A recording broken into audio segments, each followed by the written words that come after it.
A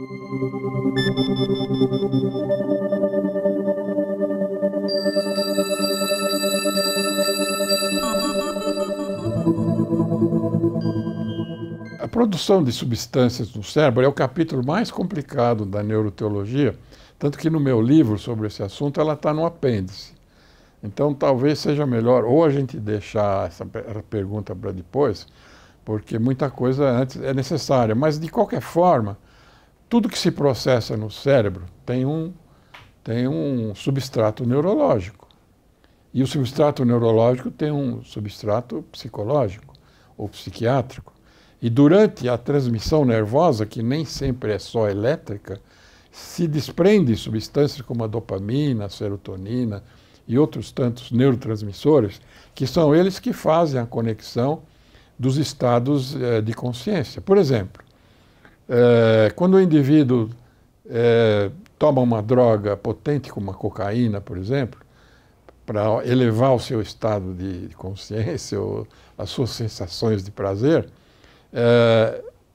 essas células são acionadas, né, e são intoxicadas pela cocaína, pela mescalina ou pela adrenalina, por substâncias que se desprendem durante cada um desses estados, de prazer ou desprazer, de terror ou de prazer, tá certo? E o estado, logicamente, de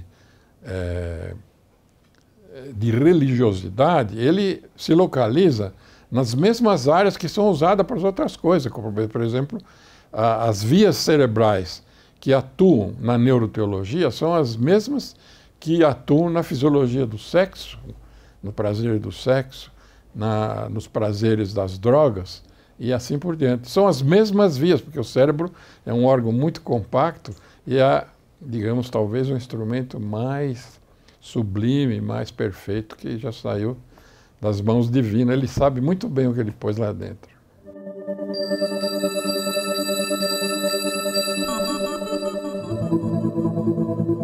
Olha, a neuroteologia, que talvez seja uma especialidade que inclua medicina, filosofia e fisiologia do cérebro, ela pela primeira vez, ela veio introduzir na medicina o conceito de espiritualidade. Quer dizer, a espiritualidade não é uma coisa abstrata mais em medicina.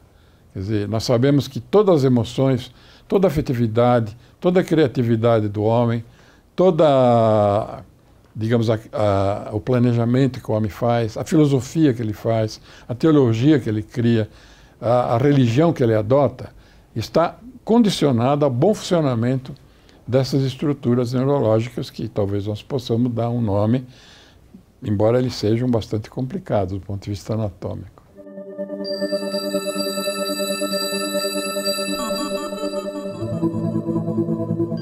O Einstein tem uma frase que explica a sua pergunta sobre a fé e a ciência. Veja, por exemplo, o Einstein achava que a ciência sem religião ela está manca, aleijada. E a fé sem ciência também está aleijada. De modo que ele sabia muito bem do que ele estava falando, porque ele foi talvez um dos maiores cérebros científicos do século passado.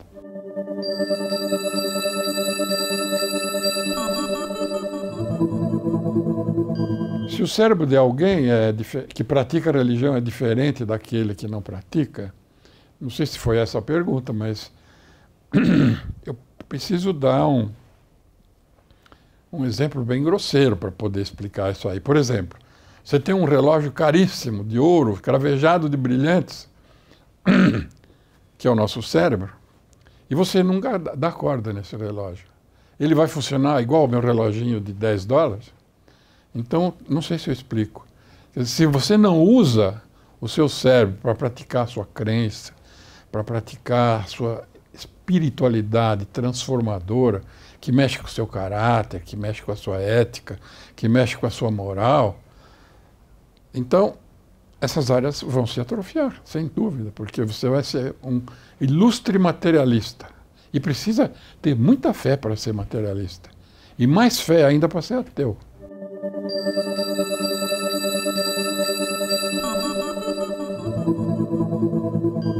Não, as pessoas que começam a estudar cérebro têm mania de pensar que o cérebro é um computador, que tem uma área para isso, uma área para aquilo, uma área para aquele outro. Não!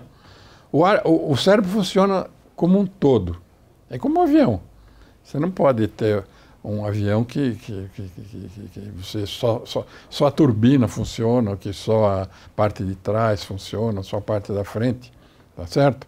É a lei da complexidade. Por exemplo, você tem uma ratoeira. Se você tirar uma coisa, um predicado que seja de uma ratoeira, ela não vai pegar o rato. Se você tirar a mola, ela não bate. Se você tirar o queijo, o rato não vai lá. Entende? Se você tirar os ratos também, não vai precisar de ratoeira. O cérebro é a mesma coisa. Então, o cérebro funciona como um todo, quer seja nos grandes e complexos problemas, como a consciência, por exemplo, que o cérebro funciona como um grande receptor quântico daquilo que é a consciência, ou daquilo que é uma crença, daquilo que é uma religião, ou daquilo que é muito mais que tudo isso, que é a espiritualidade, né? Nós não vamos tentar definir espiritualidade, porque é uma coisa tão transcendente que nós só podemos explicar que a espiritualidade não pode ser definida, mas ela pode ser sentida. O indivíduo muda depois que ele se torna espiritualizado.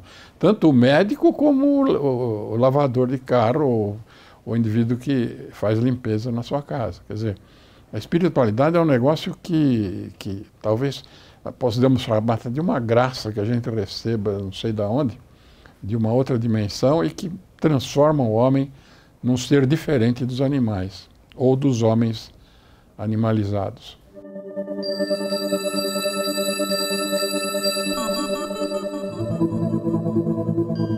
Eu devo ter feito esse tipo de estudo, mais do que a metade da minha vida. Eu passei alguns anos estudando isso com os pais de uma estrutura chamada o sistema límbico, que é um terço do cérebro, com o professor MacLean, no Instituto Nacional de Saúde, nos Estados Unidos, e com o professor Nauta, no MIT, Massachusetts Institute of Technology.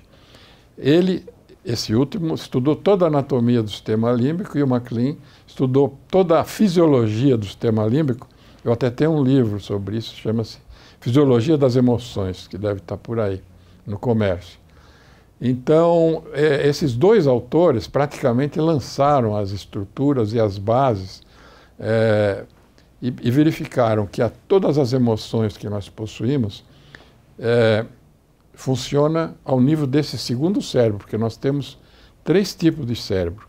O cérebro que nós herdamos dos répteis, o cérebro que nós herdamos dos mamíferos inferiores, que é esse cérebro, o sistema límbico, e o neocórtex, que é o moderno cérebro que nós somos os únicos que tem na série animal, tipo lobo frontal e lobo temporal, onde se processam praticamente todos os fenômenos da consciência, da vontade, da emoção, da criatividade, da previsão do futuro, do planejamento. Tudo isso é específico da espécie humana.